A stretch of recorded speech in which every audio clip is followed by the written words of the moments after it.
எனக்கென வந்த தேவதையே சரிபாதி நீ அல்லவா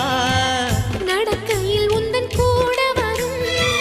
நிழல் போலே நான் அல்லவா கண்ணன் கொண்ட ராதையர ராமன் கொண்ட சீதையர மடி சேர்ந்த பூரதமே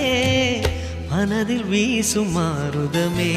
நன்றி சொல்ல உனக்கு வார்த்தை இல்லை எனக்கு நான் தான் மயங்குறேன்